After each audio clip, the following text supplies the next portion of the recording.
Player tutorials. Instructions and tips on how to play Mass Effect for the PC. 1. Basic controls. The basic movement controls are forward W, strafe left A, strafe right D, backup S.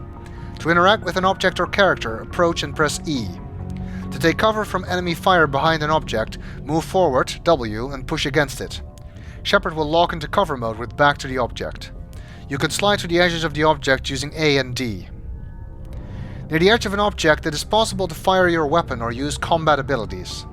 Shepard will appear to lean out to fire around the corner. If you are crouched behind a low cover object, you will pop up and fire over it. To leave cover, press S to back away from the object. Irregularly shaped objects may not allow you to move into cover mode behind them. Flat surfaces offer the most reliable cover. Press left control to toggle in and out of crouch mode. While crouching, your weapon's fire is more accurate, but you move slowly. Press and hold shift while using the movement keys to sprint for a short distance. While moving in storm mode, you will become fatigued. A bar appears in the lower left of the screen to show your level of fatigue. If you leave storm mode, fatigue will bleed away. If you run until the fatigue bar fills, you will be forced to return to normal movement speed, and will not be able to storm again until all fatigue has bled away. 2. Combat. Press Q to draw and holster your weapon. Left click or press left mouse button to fire your weapon. Weapons have unlimited ammunition, but generate heat when fired. Your weapon's heat level is displayed in the lower level of the screen. Fire in short bursts to avoid overheating. If your weapon overheats, it will not be able to fire again until the heat dissipates fully. The sabotage power makes weapons more likely to overheat. Some enemies can use sabotage against you. When an enemy gets too close, pressing left mouse button will initiate a pistol whip or rifle butt melee attack. This will cause some injury and may force enemies back or knock them down, giving you a chance to shoot them. Press right mouse button to toggle in and out of targeting zoom mode. While zoomed in, your weapon's fire will be more accurate. Sniper rifles are very difficult to use if not zoomed in. Press F to use your squad's first aid power. First aid heals everyone in the squad but consumes 1 medigel per use, and has a cooldown period before it can be reused. Training in the first aid talent improves the amount of health restored per use, and the medicine talent reduces the cooldown time between uses. The combined skills of all squad members with these talents will benefit your squad. Press R to throw a grenade. You can carry a limited number, so use them carefully. Grenades stick where they impact and can be remote detonated by pressing R a second time. This makes them useful as traps. 3. The Tactics HUD. Press and hold spacebar to cause the game to open the Tactics HUD. Along 3 sides of the Tactics HUD overlay are tabs with icons representing the actions your squad can take. Clicking the weapons icon changes the firearms used by each squad member. There are also hotkeys available. Pistols F1 and shotguns F2 are handy at short range. Assault rifles F3 excel at medium range. Sniper rifles F4 dominate at long range. You can also cycle through Shepard's weapons outside the Tactics HUD by using right square bracket. Each character can equip all 4 weapon types, but not all characters are trained to use each weapon. If you order a squad member to use a weapon they are not trained in, their accuracy and damage will suffer. Clicking on power icons orders the use of a combat power. Powers range from Caden's biotic abilities to Ashley's combat techniques to Tali's engineering skills. Moving the mouse cursor over a power's icon will describe its effects.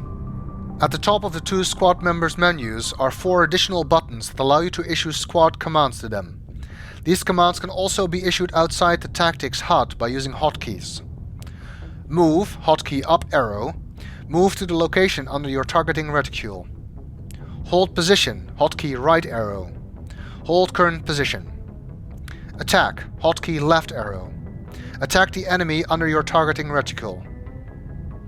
Rally, hotkey down arrow. Return to Shepard's side. At the top of the Tactics HUD are Shepard's power hotkey quick slots.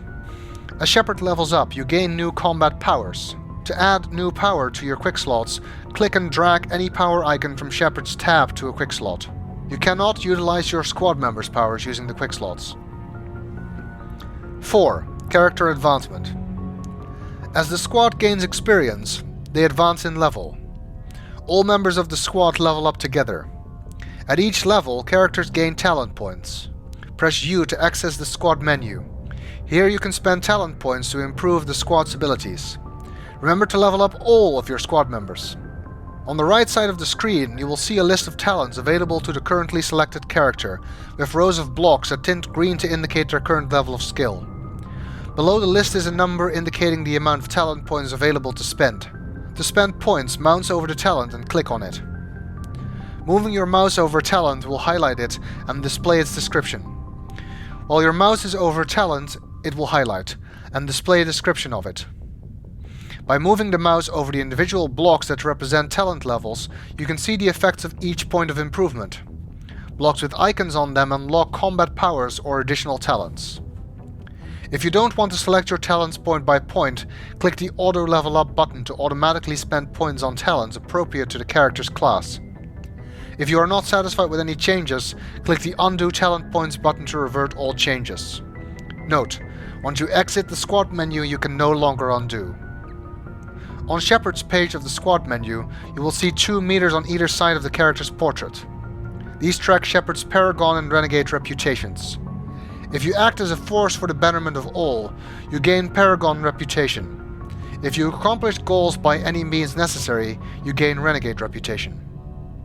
Shepard's maximum level of persuasion skills is initially limited, but improves as you gain levels and cultivate a reputation. 5. Equipment. Equipment can be bought from stores, looted from containers, or taken from defeated enemies. Equipment from enemies will be automatically added to your inventory. There is no need to stop and search corpses. Press I to access the equipment screen, which consists of several boxes next to an image of the currently selected character. The bottom row lists the squad's consumable resources: current and maximum supplies of metagel and grenades, available omnigel, and available credits. Above resources is the main inventory box. The top row of icons allows you to switch between different types of equipment: assault rifles, biotic amps, armor, etc. Below is a scrolling text list of your equipment within the currently selected type. Items which are shaded grey cannot be used by the currently selected character. At the top left is a box showing the stats of your currently equipped item of the active type. At the top right is a second box showing the stats of the currently selected item in the inventory box, allowing at-a-glance comparison. To equip the selected item, double-click its name in the inventory box or use the Equip button at the bottom. Your equipped item in the top left will display 1 or more light blue squares. These are upgrade slots. Upgrades enhance equipment capabilities in various ways. Click on an upgrade slot to switch the inventory box to display upgrades that can be equipped in the current piece of equipment. Click the icons at the top of the inventory box to switch between the upgrade slots on the item. Unneeded equipment can be sold for credits at a vendor, or reduced to omnigel using a button at the bottom of the inventory box. 6. Armor and shields. All characters possess shields called kinetic barriers that absorb a limited amount of damage. In order to harm an enemy, you must first blast through their shields. If shields are damaged, take cover and avoid further damage to give them a chance to regenerate. The shield boost power immediately recharges shields. Some weapon mods do extra damage to shields, or allow shots to partially bypass them and strike the character within. Armor protects characters from all damage that breaks through shields, reducing it by a fixed percentage. Each suit of armor also gives a level of resistance to biotic and tech power attacks. Heavier armor tends to provide greater protection against all attacks, but requires additional training and slows the character slightly. Armor can have intrinsic special abilities. Sometimes it will heal the wearer at a slow but constant rate. Others can protect the squad from conditions of extreme heat, cold, pressure, etc. on uncharted worlds. You can also gain these abilities by installing appropriate mods in any set of armor. When you are in a habitable area, you can equip or unequip your squad members' helmets on the equipment screen, I. Removing helmets is purely cosmetic. It does not reduce protection from damage. 7. Decryption and Electronics. If any character in the squad possesses the decryption talent, you gain the ability to override locks on doors and equipment containers. If any character has the electronics talent, you gain the ability to repair or salvage broken equipment. If there are multiple characters in the squad with the appropriate talent, the highest skill is used. To use Decryption or Electronics, approach an object and press E to interact with it. A pop-up box will tell you what options are available based on your level of skill and the difficulty of the lock or repair. If your skill is not high enough to even attempt the task, you will be told so. If your skill is barely enough, you may bypass the mechanism by expending Omnigel. If your skill is sufficient, you have the option of playing a minigame to unlock or repair the object without expending Omnigel.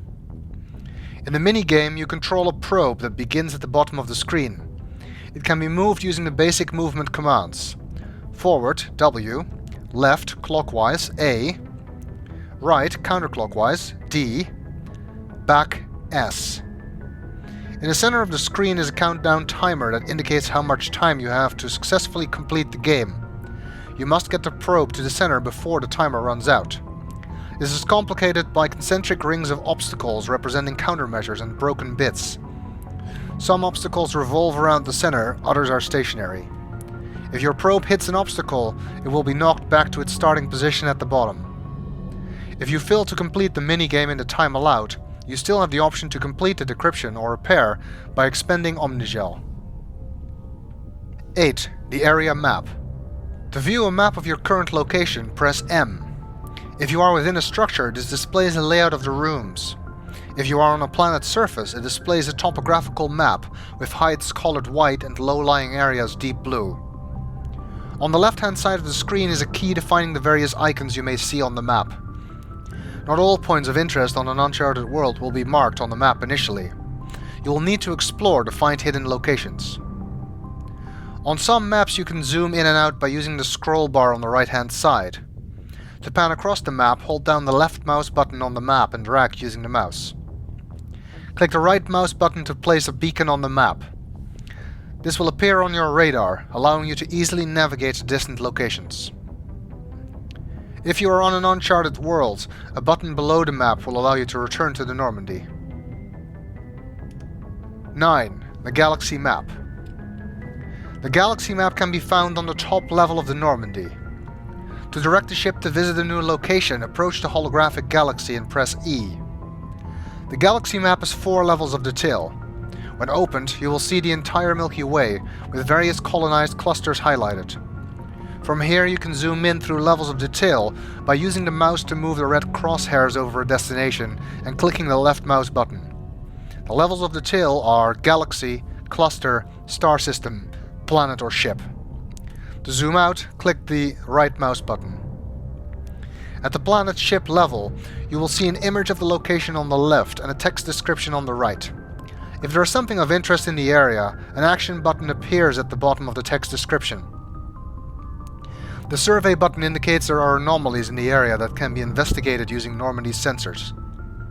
The land button indicates you can explore the planetary surface. The board button is similar but used to indicate you can explore the interior of a spaceborne object, such as a ship or station. Some star systems include hidden objects. These can be found by looking for flashing points of light and hovering the crosshairs over them. When the crosshairs are over a hidden object, click the left mouse button to scan and reveal the object.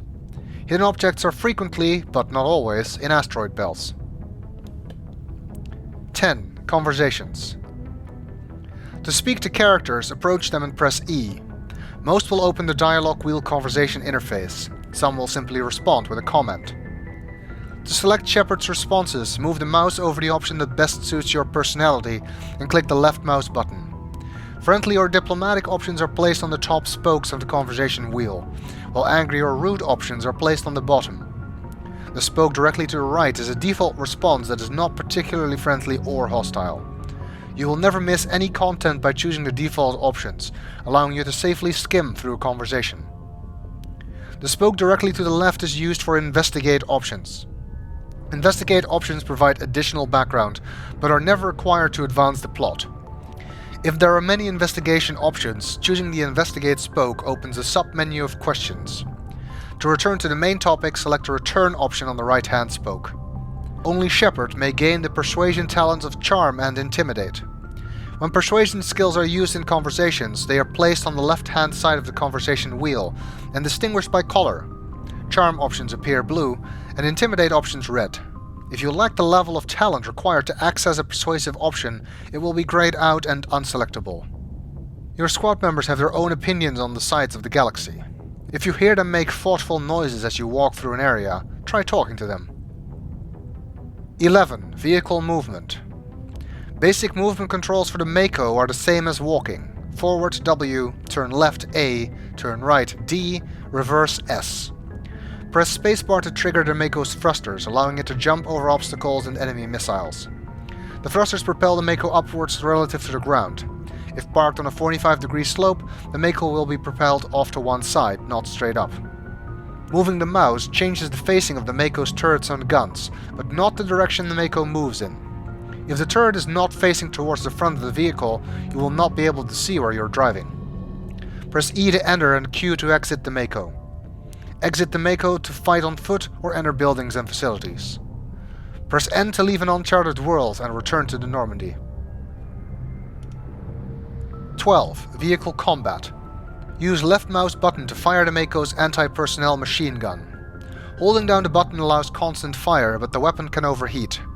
Use right mouse button to fire a single shot from the anti-vehicle cannon. While the camera can look nearly straight up and down, the turret-mounted weapons have a maximum depression and elevation.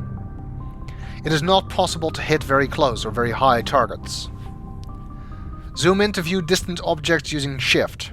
There are 3 zoom settings to cycle through. Like squad members, the Mako has shields that regenerate over time. If the shields are worn out, hits will cause hull damage that must be repaired. Press the F key to repair the Mako's hull by expending Omnigel. The electronics talent increases the amount repaired.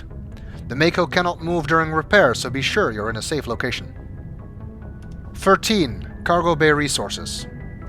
All squad members have lockers in the Normandy's cargo hold. These allow you to change their equipment. To change a squad member's equipment, approach their locker and press E to open the equipment screen. The Requisition Officer is a vendor available in the Normandy's cargo bay. You can sell unneeded items to him for credits.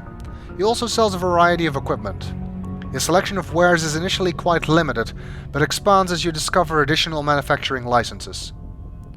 When shopping from vendors across the galaxy, you will find that some offer licenses for specific manufacturers. For example, you may purchase a license to manufacture Elcos Combine equipment from a Volus vendor. This would add equipment manufactured by Elcos to the Requisition Officer's store inventory. The items available from the Requisition Officer change every time you visit a new plot world. Personal History Summary. Background profile for Commander Shepard. Profile. You were raised on Mindwar on the fringes of the Attican Traverse. When you were 16, the colony was raided by slavers. The entire settlement was razed and your friends and family were slaughtered.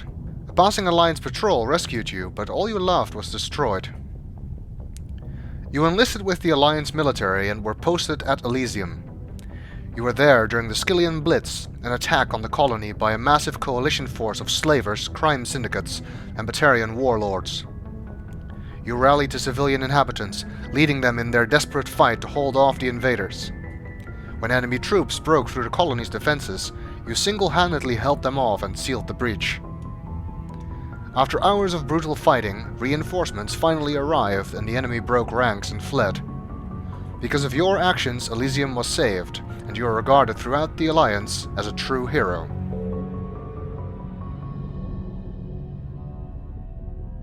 Update: Bring Down the Sky. A new data file is available for the Galactic Codex. Technology: Translation. Human cultures remain linguistically divided. Some converse in Spanish, others in Mandarin, Arabic, Swahili, etc. Every alien race has their own equally broad panoply of languages and dialects. Most individuals know only their mother tongue and rely on machine translation. Modern portable computers allow anyone with a few hundred credits of equipment to enjoy seamless real-time translation of alien languages, courtesy of handheld PDAs, computers in clothing or jewelry, or subdermal implants. Without fast and accurate translation, galactic trade and culture could not exist. Governments provide subsidized software updated through the public extranet on the fly, often as users approach spaceport custom facilities. Even the Batarians, who isolated themselves from galactic society nearly 2 decades ago, take pains to provide up-to-date glossaries and linguistic rules, though most suspect this is only so they can continue exporting propaganda. It is still considered broad-minded and practical to be able to speak without machine aid. Children often take courses in alien language, and most races can speak the simplified artificial trait tongue with little difficulty. Some species must rely on machine translation to interact with the rest of the galaxy. Hanar, for example, cannot reproduce the spoken language of any humanoid species, and other races cannot reproduce Hanar bioluminescence without mechanical aid. Newly discovered or obscure races don't have machine translation available until the linguists have had time to study them. Update: Pinnacle Station. A new data file is available for the Galactic Codex. Technology: Combat Simulator. In the absence of realistic terrain or equipment, military organizations will often make use of a combat simulator as a method of training soldiers for varied combat environments. Holographic projectors are used to create visual representation of opponents and obstacles. Kinetic barriers are then cast to prevent participants from passing through the obstacles and terrain. Kinetic barriers are also used to simulate weapon damage and shockwaves. However, while most trainers argue that pain is the best teacher, all government-sponsored combat simulators are required to make use of extensive safety protocols to prevent any serious permanent damage to participants. Technology: Pinnacle Station. Pinnacle Station is a Turian space station that has been retrofitted as a military training facility by the Council. Invitees participate in a series of simulated combat encounters and compete against other participants. Technology: Prefabricated structures. When colonizing a planet, corporations will often make use of prefabricated or prefab structures to quickly and easily deploy base of operations. These residential structures feature full living quarters and a large solarium from which residents may observe the planet's surface. While most human colonies have the support of the Alliance military or some corporate-sponsored defense contractor, many civilian colonists choose to keep a small stock of armaments in their home. These weapons are a last resort, but are often critical to staying off a pirate attack until support arrives.